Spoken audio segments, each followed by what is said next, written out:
তো কজন আছে বলুন তো? বাঙালি কেউ আছেন? না।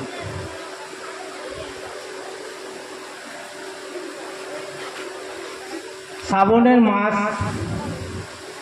আমরা জানি, তারকেশ্বর বাবা ধাম অনেক লোক যাচ্ছেন জল ঢালতে বাবা।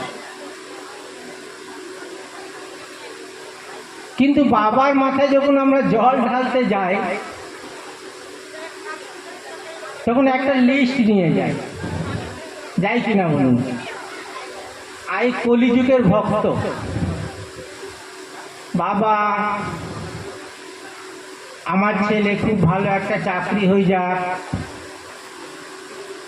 মেয়ের খুব ভালো জায়গায় বিয়ে হয়ে যাক, রোগ থেকে মুক্তি পায়, এই কলিযুগের ভক্ত। কিন্তু সাহেব বলছেন আমাদের আগে শিষ্য হও দিদি ভাই, শিষ্য হও তবে ভক্তি জাগৃত হবে। ভক্ত খুব বড় জিনিস দিদি ভাই, খুব বড়।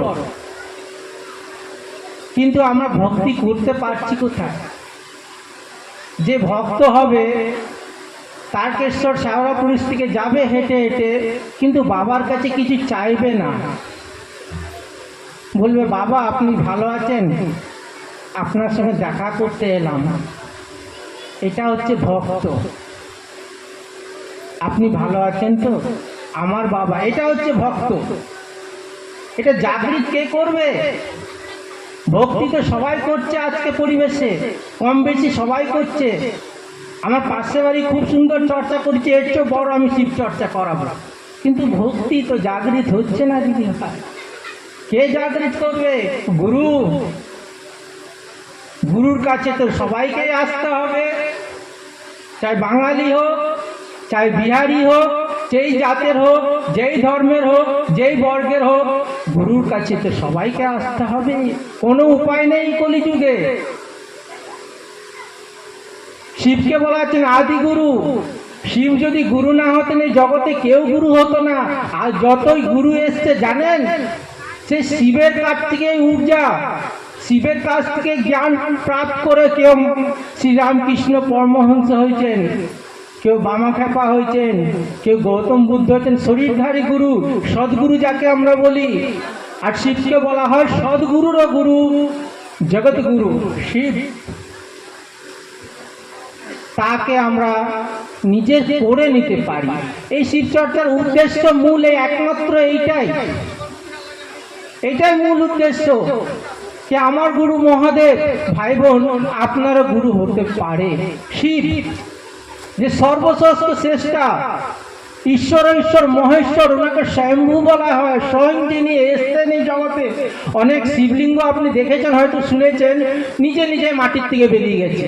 যেরকম বর্ধমানের বুড়ো বাবা যেটা আমরা বলি, নিজে নিজে বেরিয়ে এসছেন। স্বয়ম্ভু উনি আমার আপনার নিজের হতে পারেন, নিজের গুরু হতে পারেন। করতে কি হবে তার বিনিময়?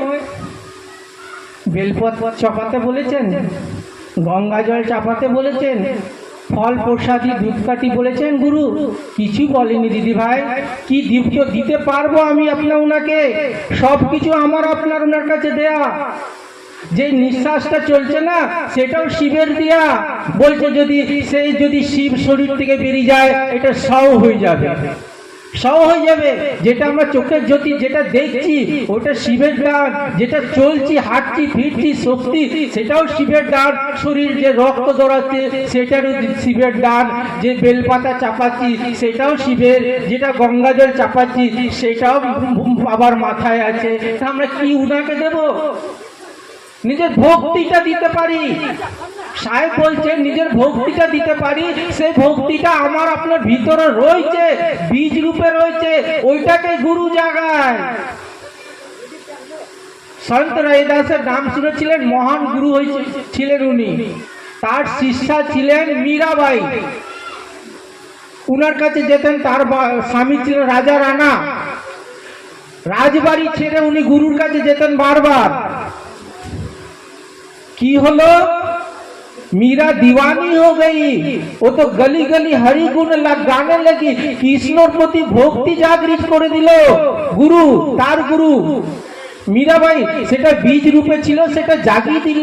সেই বীজ রূপে আমাদেরও আপনার ভিতরে রয়েছে শ্রদ্ধা, রয়েছে ভক্তি, রয়েছে শিষ্য ভাব রয়েছে, সেটাই গুরু জাগায়। এই জন্য গুরুকে ধরুন, শিব গুরুকে ধরুন। শরীর দিয়ে ধরা যাবে না, সাহেব বলছেন শরীর দিয়ে ধরতে পারবে না, মন দিয়ে ধরতে পারবেন গুরু দিদি বোন। মনে অপারেটরে কাজ করছে, এখনই ভাবেন কি আমি তারকেশ্বরে রয়েছি, মন চলে গেছে তারকেশ্বর, শরীরকে যেতে সময় লাগবে। যে কোনো সম্বন্ধ, যে কোনো সম্পর্ক মন বানায়। তো সাহেব বলছেন মনে মনে ওনার কাছে দয়া চাও, মন চলে যাবে কৈলাস, মন চলে যাবে বাবাধাম।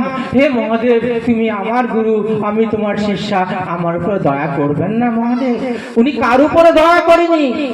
যে এসছেন উনার স্মরণে সবার উপরে দয়া করেন, চাই দেবতা হোক, দানব হোক, সাপ হোক, বিষধর সাপ যাকে আমরা দেখলেই লাঠি দিয়ে তাড়ায়, তার স্মরণে গেলে তাকে উনি বলছেন তুমি গলায় বসো। বিষধর আমরা তো দিদি বিষধর নয়, আমরা কি বিষধর বলুন?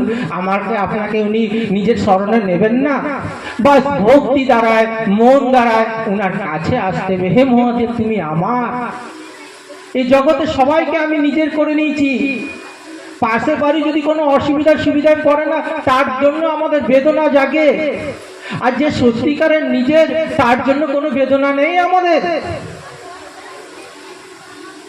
কেন নেই? আমরা সঠিক গুরুর কাছে যেতে পাইনি। সেই মহাদেব, সেই বাবাকে আমরা এবার পেয়েছি।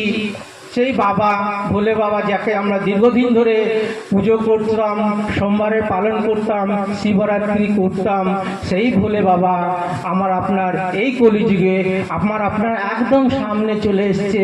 বাস একটু শিষ্য ভাব দেন। এই 3টে সূত্র যেটা আপনাকে পেয়েছি সাহেবের মাধ্যমে, সেটা করার চেষ্টা করুন। 3টি সূত্রের মধ্যে আপনাদেরকে হিন্দিতে গুরু ভাইরা বুঝালেন। দয়া চাইতে হবে মনে মনে, হে মহাদেব, তুমি আমার গুরু, আমি তোমার শিষ্য, আমার উপর দয়া করো। দ্বিতীয় কাজ হচ্ছে যখনই সময় পাবেন, আপনার ঘরে হোক বাইরে হোক, যখনই হোক, গুরুর গল্প করা, মানে গুরুর কথা বলা, কি আমি ভাই বোন শিবকে গুরু বানিয়েছি, তুমিও বানাতে পারো। এটাই হচ্ছে শিব চর্চা, আর কোনো কিছু নয়। আর নমঃ শিবায় পঞ্চাক্ষরী মন্ত্র আপনার দাদারা ভুলে গেলেন। যখনই নমঃ শিবায় করে প্রণাম করবেন, মন যেন গুরুর চরণে থাকে। নমঃ শিবায় করছেন আর মন হচ্ছে তো বাজারে দৌড়ে রয়েছে, বিগ বাজারে দৌড়ে রয়েছে, প্রণাম হবে না। মন দ্বারা গুরুকে প্রণাম করার চেষ্টা করুন। এই 3টি কাজ সহজ আর সরল, খুবই সহজ সরল। আপনাদেরকে বেশি কিছু বলবো না, সময় অনেক হয়ে গেছে। আরো আমাদের গুরু ভাই এসছেন ধানবাদ থেকে। এইটুকু বলবো দিদি, এই জগতে থাকুন, এই জগতে থাকুন, কিন্তু এই জগৎ হয়ে থাকেন না। এই জগৎ আমাকে আপনাকে সবসময় কষ্টই দেবে। কেন? এই জগৎ হচ্ছে একটা মায়া। शायद ये बोले रहिए इस जगत में, लेकिन इस जगत का होकर मत रहिए। থাকুন এই জগতে, কিন্তু এই জগতে হয়ে থাকুন না যে শিবের হয়ে থাকুন। শিবই আমার কাজ দেবে, চাই এই জগৎ হোক, চাই পারলৌকিক জগৎ হোক। থাকবো এই জগতে, কিন্তু মনটা থাকবে আমার শিবের চরণে। শরীর থাকবে এই জগতে, মনটা থাকবে শিবের কাছে। এই কাজটা করুন, দেখুন এটাই আমাদের জীবন সুখময় এবং শিবময় হবে। আজ এইটুকুই বলে সকলের চরণে জানাই প্রণাম।